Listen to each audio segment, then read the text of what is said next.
just doing low budget racetrack stuff. So this one here had fuel dilution pretty bad, melted pistons. I'm just kind of hoping I could dingle ball home and use it, but I'm just not happy even for a dyno engine. I'm not overly happy with that one. If I could deal with some of the heat marks like that.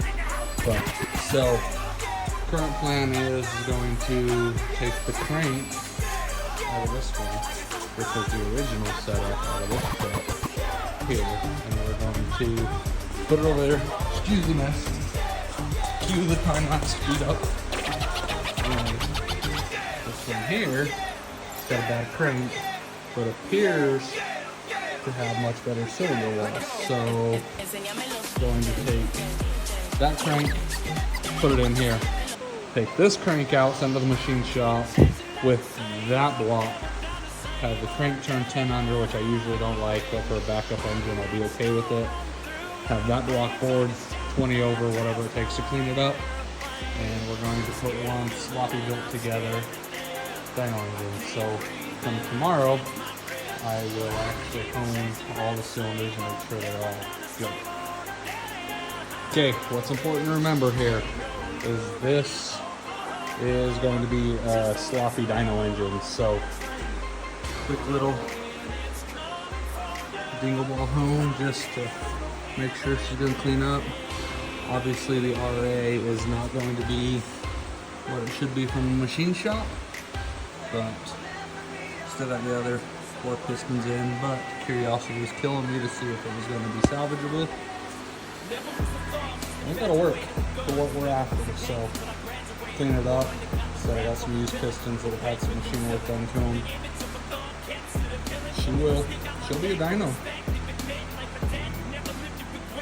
That'll do, donkey. And before anybody comes at me, you guys need to remember this is my own personal sloppy budget build dyno pig engine that may or may not survive the dyno pool. So I was just kind of doing a ghetto stock bottom end.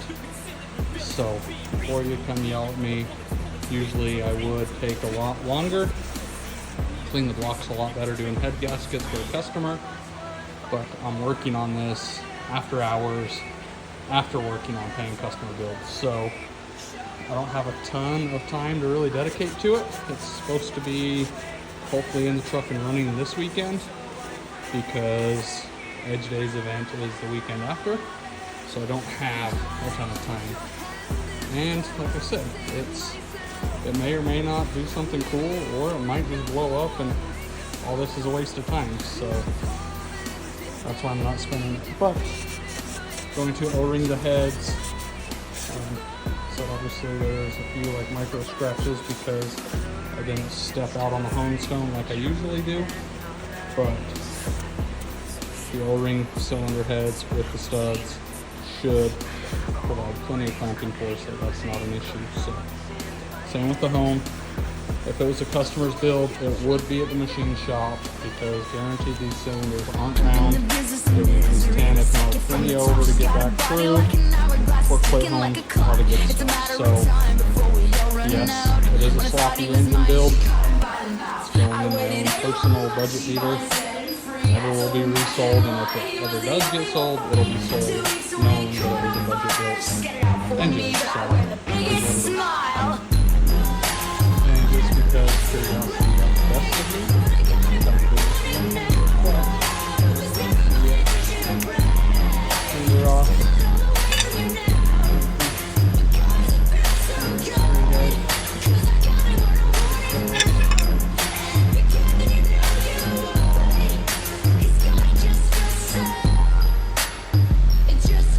True enough compared to most other builds out there. So, fight me.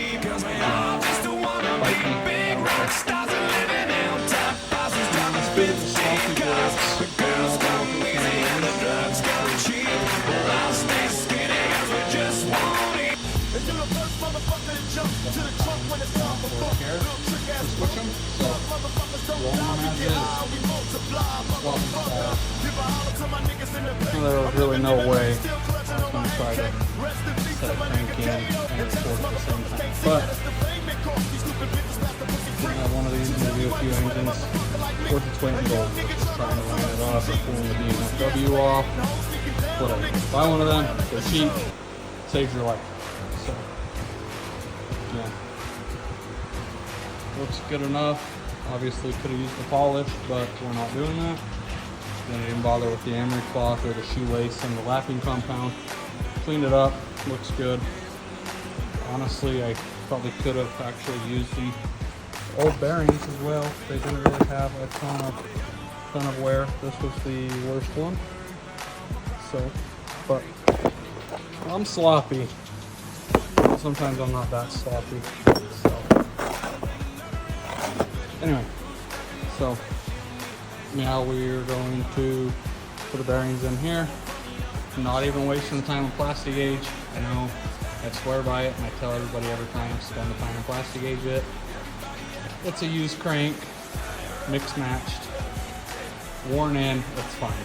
It's not going anywhere. So the other bearings, the other one looked fine other than it had diesel wash. You guys have been paying attention. That one over there, it had fuel dilution, and was over the fuel, melted cylinders, scarred one. This one had spun crank bearing. So anyway, mix and match Frankenstein in. Should I plastic gauge? 100% yes. Am I going to? 100%. So put some bearings in, and put our gaskets here. Put the gaps of RTV on it, and then we're going to get it set, and we're going to keep assembling it. As mentioned earlier, did some custom pistons just for the budget engine. You can kind of see the difference in the fuel ball. This one obviously has some piston to valve contact. And then when we're using old pistons, clean those because they're good. And did some Cerakote micro slip coating on the side, throw it on the inside, but not too worried about it. A little bit down there I got to clean out because that is an oil passive. Load these up, put some rings on them, put them on the rods, get them going in the truck.